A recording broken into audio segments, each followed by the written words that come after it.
je m'appelle Éric Gernigon, j'ai travaillé pendant 15 ans dans l'exploitation à différents postes, et aujourd'hui je travaille pour un intégrateur dans le milieu du cinéma, voilà, comme technicien. Dans les différents postes que j'ai occupés dans les cinémas en exploitation, le dernier que j'ai occupé en tant que responsable technique, c'était une salle qui œuvrait beaucoup justement pour l'inclusion des spectateurs. C'est là que je me suis rendu compte qu'il y avait vraiment énormément de spectateurs concernés. Du coup, j'étais pas à l'initiative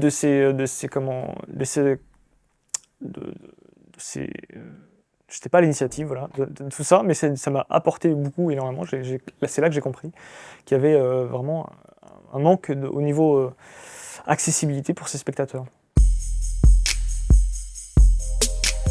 Très simplement, déjà, il est possible, avec sans équipements supplémentaires pour la diffusion des films, si on est en capacité de diffuser un film à un DCP de cinéma, de proposer des œuvres avec des sous-titres malentendants, puisque en demandant à son distributeur une KDM supplémentaire pour le film, si la version audio décrite est disponible, on peut proposer des séances régulièrement à des horaires que l'on souhaite. C'est déjà un premier pas vers l'inclusion d'une partie des personnes en situation de handicap sensoriel, en tout cas, puisque c'est pour l'audiodescription pour les personnes malvoyantes ou aveugles. C'est déjà une première approche, je pense, qui est assez facile à faire. Il faut pour cela quand même mettre des moyens pour communiquer autour de ces séances-là, pour convaincre un maximum de spectateurs. Je pense qu'une autre piste pour déjà approcher l'accessibilité, l'inclusion dans nos salles, c'est de contacter des associations comme Ciné Relax, anciennement Cinéma Différence, mais qui organisent des séances pour tout type de spectateurs en situation de handicap, mais des séances qui sont aussi accessibles à tous les publics finalement. Et ça permet de faire des rencontres justement, et que le reste du public se rende compte également qu'il y a un manque de ce point de vue-là. Donc c'est des séances adaptées, dans lesquelles le son est diffusé moins fort, pour respecter les spectateurs qui seraient éventuellement plus sensibles, dans lequel on s'attend à ce qu'il y ait éventuellement des réactions qui ne correspondent pas aux réactions d'un spectateur lambda.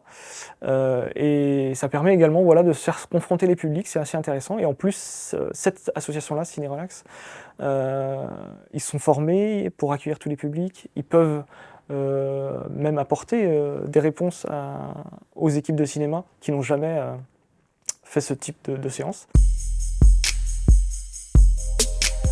Je crois que c'est un sujet qui est le sujet de la prise de conscience. Les exploitants sont très conscients, je pense, du manque qu'il y a dans l'inclusivité de leur salle. La loi, elle n'est pas neuve, de 2005. On doit faire en sorte que nos salles soient accessibles, mais c'est vrai qu'il y a comme une espèce de temps suspendu dans lequel on laisse les choses traîner. Alors il faut, je pense que les salles sont peut-être submergées par le défi, parce qu'il y a énormément de choses à faire pour rendre nos salles accessibles, parce qu'il n'y a pas uniquement que les handicaps sensoriels, il y a les handicaps physiques, où là il faut bouleverser un petit peu certaines salles qui sont voilà, pas du tout accessibles jusqu'à présent aux personnes en fauteuil roulant, par exemple. Ce sont des gros travaux, il faut des budgets, voilà. Je pense que les exploitants ne savent pas forcément par quel bout prendre la chose. Alors, en suivant des formations comme celle qu'on propose avec Inclusive SAST, ça peut permettre d'avoir déjà un petit cadre.